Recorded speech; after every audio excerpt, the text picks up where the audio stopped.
It's exciting to feel like you have control over your identity about how people see you. You're going to reach a point where life loses its kind of flavor, its excitement to you.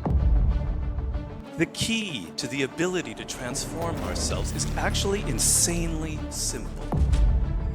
Don't become a slave to technology, be the master of it. We humans tend to fixate on what we can see with our eyes. Stop fixating on what other people are saying and doing. You know, the world changes at a very rapid rate. And so a lot of problems that people have that they come to me is, I got into this career, they're older people, and it was really great. I mean, you don't know how many people here in Los Angeles in the film business had a little niche job that was really comfortable, making a lot of money, and suddenly streaming came on, they lost it. Suddenly AI come on, they lost it. Horrible. It's a horrifying experience. And so this world is ruthless like that. The pace of change has never been like this in the history of humanity. You can't let yourself get trapped in a career that's going to be like that, right? You have to be flexible. The goal in this world now, in this economy, is having a variety of skills, not like all over the map, but within a certain framework. You've learned 4 different ways you can go. And then when that change happens, you're able to adapt. But you always have to keep in the back of your mind that this whole thing could blow up. You're relying on social media, your TikTok could be gone tomorrow. Suddenly, the social media world is completely different. Well, I'm not saying it's going to happen, but you have to be aware of that this could happen. Mm-hmm. Where would I go from there? You have to be fluid in life. You can't be stuck and think, this is what I'm going to be doing for the rest of our life, because the world doesn't operate that way. I know writing books, when I began in the late 90s, there was no internet really for books. It was all mainstream media, magazines, newspapers. It was hell. I hated it, then the internet started coming about. And when I did the book with 50 Cent, suddenly you had to kind of market yourself on the internet. Then that completely changed by the time my next book, each time my book comes out, the landscape is completely different. Nothing is the same, and I can't rely on what I did before.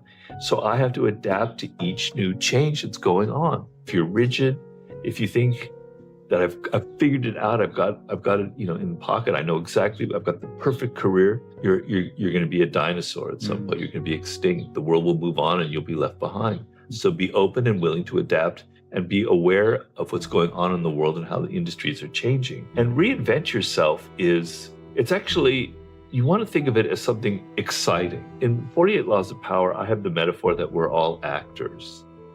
That part of being a social animal is to act. And people who are really successful are actually really good actors. They know how to perform in front of the people who work for them, in front of the public.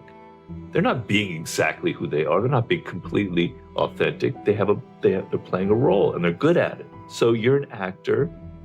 Take control of that and realize people are going to judge you by how you appear. Reinventing yourself is like becoming someone else. It's like fun. It's like, I'm going to be someone else. It's a new role I'm going to play. My own way of doing that is each time I write a book, I do something very different from the last book. So 48 Laws of Power, I go to Art of Seduction. Then I go to writing a book about war and strategy. That's quite different from seduction, but not really. And then I go and write a book with 50 Cent. It's completely different. And then I write a book on mastery, which is something I've never done before. And now I'm writing a book on the sublime. I want to keep challenging myself. I want to be somebody different. I want to be able to perform differently. So each book, I have to talk about it in a different way. And it kind of excites me because I am a bit of an actor. I have kind of a ham side to me. It's exciting to feel like you have control over your identity about how people see you. And that sometimes you like to mix it up. Rock stars are really good at that. Michael Jackson was kind of the master of it. He was never quite the same person. He was always changing. I like the idea of never staying still, of always moving, adapting, and becoming a different person. If people get to know you too well, if they know exactly who you are, and this is like later in your career and you're in your 40s, they tune you out because they're too familiar. They know who you are. They're bored with you and they're going to move on to somebody else. You want to keep the public on their toes. Like they haven't quite figured out Simon Squibb. he's suddenly coming out with this other idea, this other, I don't know what that would be. Well, we didn't know who he was. How interesting. As opposed to, oh God, I'm so tired of that guy. I've been looking at him for months. Let's move on to somebody else. The world is working against you. It wants you to settle down. It wants you to have an identity. People want to know exactly who you are. But you're going to reach a point where life loses its kind of flavor, its excitement to you. And you want to anticipate that. You want to be fluid in life. You want to be, my last chapter of the 48 Laws of Power is called Assume Formlessness. It's a military idea. It comes from Sun Tzu. But the idea of being formless in life, of being fluid and moving with things, is actually a much more enriching way to experience this world because circumstances are constantly changing. So you want to develop this fluidity when you're young. You want to be open and you want to hold that openness and that spirit of adventure.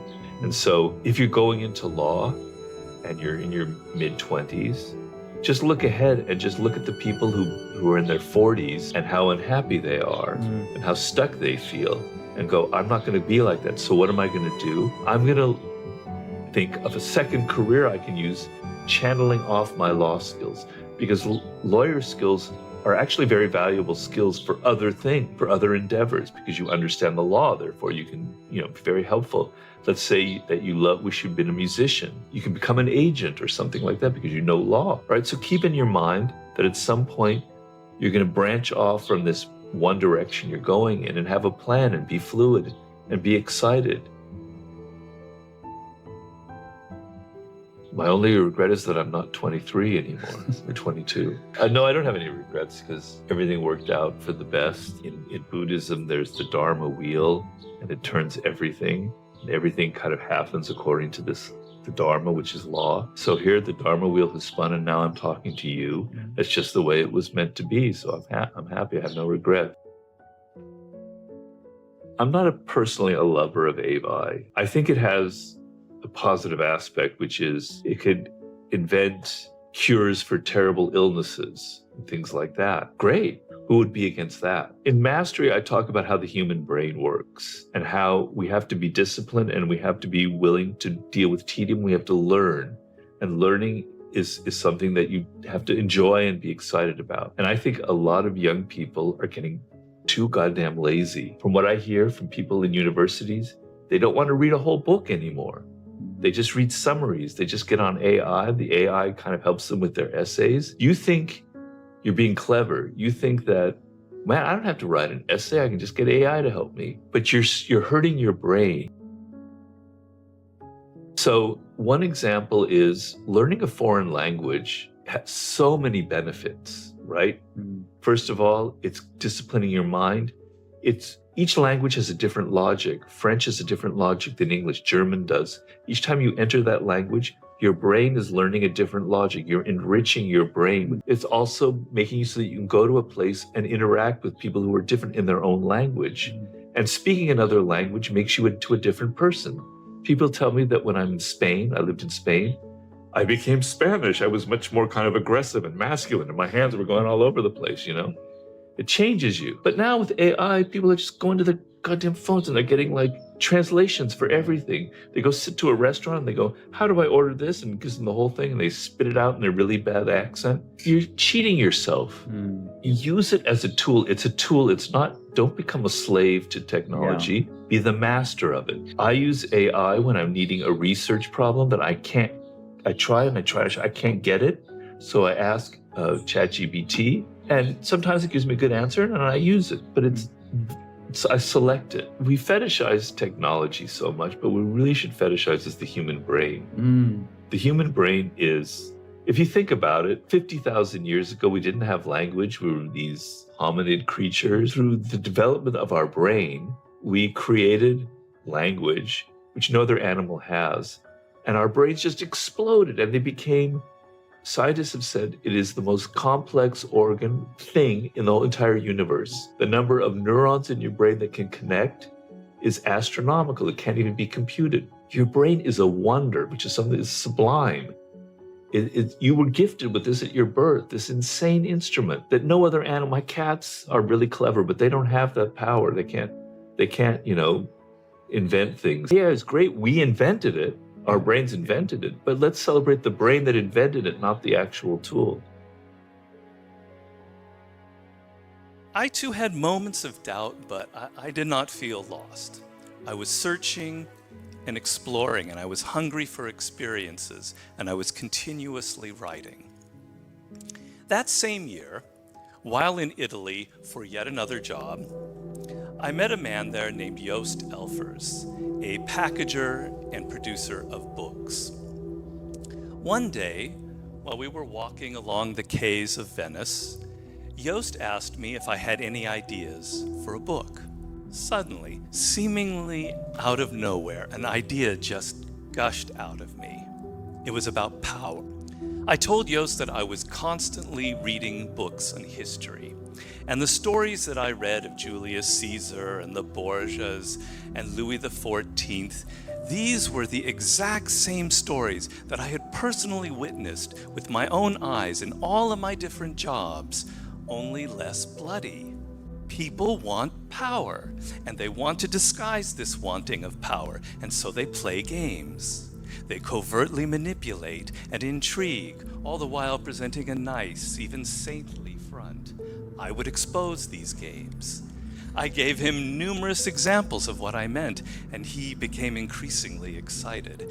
He said I should write a treatment, and if it was good enough, he would pay me to live while I wrote half the book, enough to sell it to a publisher. Suddenly, in writing what would become the 48 Laws of Power, everything in my disjointed past seemed to click into place, like magic, like destiny.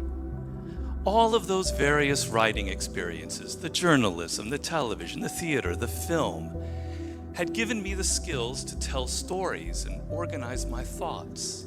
All of that reading of history had given me a vast storehouse of ideas that I could draw upon, and my work as a researcher had taught me how to find the perfect anecdote. Even those different, seemingly random jobs had exposed me to every type of psychology and to the dark corners of the human psyche. Even the languages I learned while traveling had taught me patience and discipline. All of these experiences added up to rich layers of knowledge and practice that had altered me from the inside out. In my own very weird and intuitive way, I had given myself the perfect education for the writing of the 48 Laws of Power. The book came out in 1998, and it was a success. The course of my life was forever altered.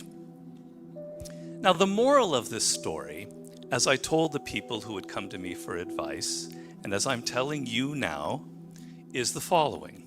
We humans tend to fixate on what we can see with our eyes. It is the most animal part of our nature.